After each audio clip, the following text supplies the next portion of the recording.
Hi and welcome back to the series of videos which is showing you how to install the KSS call suite with the Panasonic NCP series of PBXs.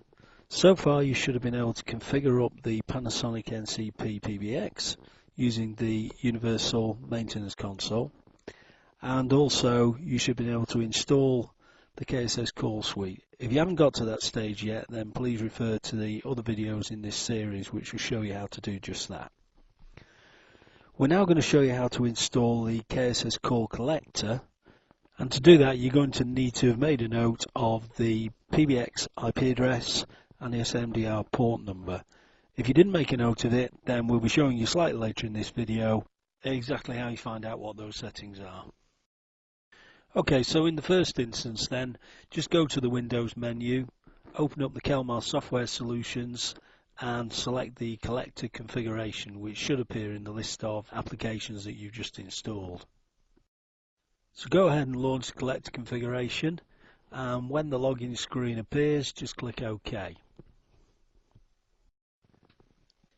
What you'll now see is the collector configuration screen, and we can open up the collectors.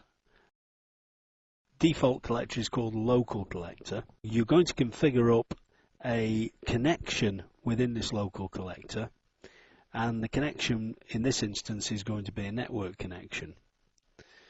So go ahead, open up local collector, click on network connections and create a new network connection.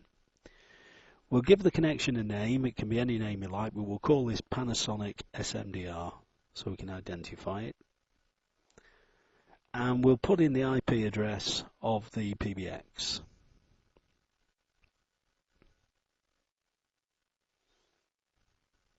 Okay, and finally we just need to put in the port number of the SMDR. Now if you've forgotten where the port number of the SMDR actually is, then you need to go back into the Panasonic UMC, and we'll just flick into that now and you can see where that port number is specified. It's in the SMDR options area, and you can look down the bottom there, and the SMDR port number in this instance is 2300, which is the default value. So we'll stick that into the collector, and we'll just click the OK button at this stage. Okay, so that's a network connection configured. Now we need to set up the template for the collector. Select a template, and we go down to the Panasonic, and we're going to pick the Type A UK date format, and just click yes to the warning box and click OK, and that's our collector configured. Just close up the box. Now we'll just fire up the KSS Call Suite application. If you get any warning boxes, just click the Allow Access button.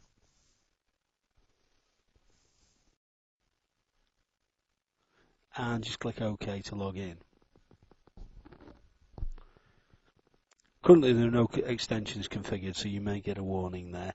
And we're going to have a quick look at the audit log, which is down the bottom of the application.